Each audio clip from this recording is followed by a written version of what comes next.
तो हेलो दोस्तों, आप सभी का स्वागत है आज के इस नए वीडियो में नए टॉपिक के साथ। तो चलिए इस प्रकार से आज के इस पैसे क्लास में आज हम लोग खनिज पोषण के अंतर्गत जो विटामिन बी वाला टॉपिक पढ़ रहे हैं उसके अंतर्गत आज हम लोग विटामिन बी फाइव के बारे में आपको संपूर्ण जानकारी देने वाले हैं। हम लोग विटामिन बी 1, 2, 3 को आसानी से क्लियर कर चुके हैं। आज के इस क्लास में हम लोग विटामिन बी 5 के बारे में आपको जानकारी देंगे।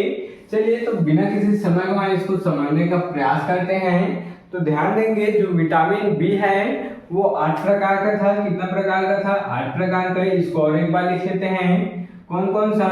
तो B1 और B2 और कौन सा? B3, उसके बाद B5 और कौन कौन से थे? उसके बाद B6, B7, B9, B9, उसके बाद B12। तो टोटल 8 प्रकार के यहाँ पर जो विटामिन बी है वो होते हैं। तो इस 8 में हम लोग अब एक अर्थात विटामिन B1, B2, B3 को समझ चुके हैं। अब आज की इस क्लास में जो B5 है इसको समझ लेते हैं। तो विटामिन B5 क्या होता है? इसे पैथोथेनिक एसिड भी कहते हैं। देख सकते हैं जो विटामिन B5 है इसको पैथोथेनिक एसिड भी कह देते हैं। इसको पैथोथेनिक अम्ल कहा जाता है। याद रखेंगे जो शरीर में भोजन को ऊर्जा में बदलने और हार्मोन बनाने और त्वचा तथा बालों व नाखूनों के स्वास्थ्य के लिए आवश्यक होता है। विटामिन B5 किसके लिए आवश्यक होता है और क्या कार्य करता है? तो हमारे शरीर में भोजन को ऊर्जा में बदलने का कार्य करता है और हार्मोन बनाने और त्वचा और बाल व नाखूनों को स्वस्थ रखने के लिए ये क्या होते हैं? आवश्यक होते हैं, या फिर स्वस्थ रखने का ये मदद या फिर कार्य करते हैं। इतना बात क्लियर? चलिए आशा करता हूँ आपको विटामिन B5 क्लियर हुआ होगा। थोड़ा सा क्या होता है इसके द्वारा? हम जो भोजन ग्रहण करते हैं उसको ऊर्जा में बदलने का कार्य होता है इसके द्वारा, और इसको क्या कहते हैं? पैथोथेनिक एसिड कहते हैं इसको। और त्वचा, बाल, नाखून को स्वस्थ रखने के लिए ये आवश्यक होते हैं। इतना बात क्लियर? चलिए अब हम लोग इसके स्रोत को देख लेते हैं कि आखिर जो हमें विटामिन B5 है वो कहाँ से प्राप्त होता है।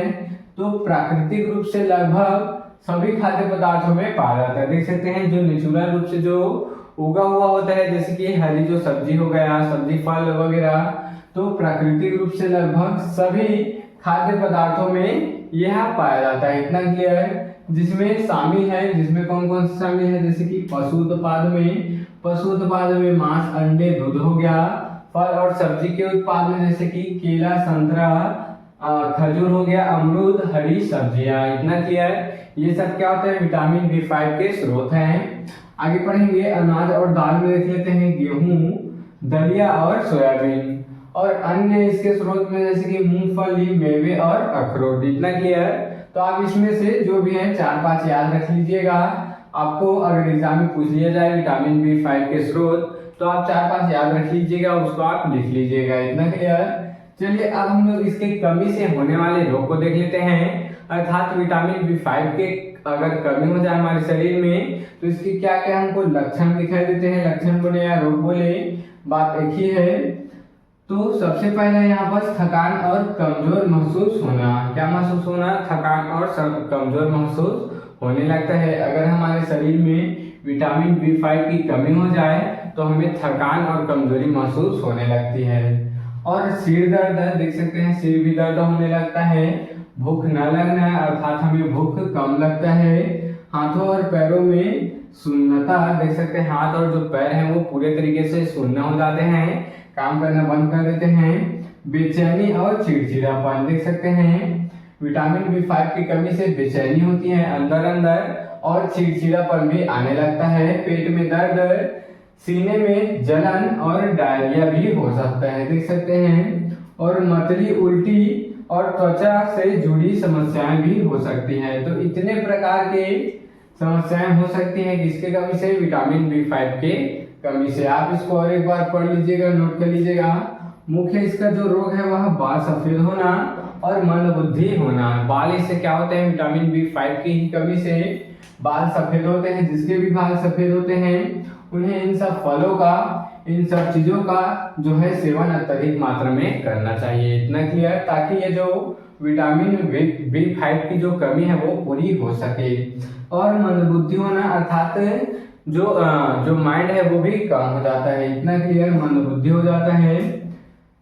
आगे एक जो पॉइंट है इसको पढ़ेंगे, गंभीर कुपोषण या फिर अनुवांशिक उत्परिवर्तन के कारण शरीर पैथोथेनिक एसिड का चयापचय ठीक से नहीं कर पाते। देख सकते हैं क्या बोला गया, पैथोथेनिक एसिड का चयापचय अर्थात विटामिन B5 का बात हो रहा है यहाँ पर, क्योंकि इसी को पैथोथेनिक एसिड कहते हैं। तो ध्यान देंगे, गंभीर कुपोषण या फिर अनुवांशिक परिवर्तन के कारण ही जो शरीर है वह पैथोथेनिक एसिड का चयापचय अर्थात उसको पाचन नहीं कर पाते हैं या फिर ठीक से नहीं कर पाते हैं। तो इस कारण जो ये सब रोग है वो भी उत्पन्न हो सकते हैं। इतना क्लियर। तो इस प्रकार से हम लोग आज के इस प्यारे से क्लास में विटामिन B5 को आसानी से क्लियर कर चुके हैं। अगले वाले क्लास में B6 से देखेंगे, तो आप इसके स्क्रीनशॉट यहाँ पर ले सकते हैं।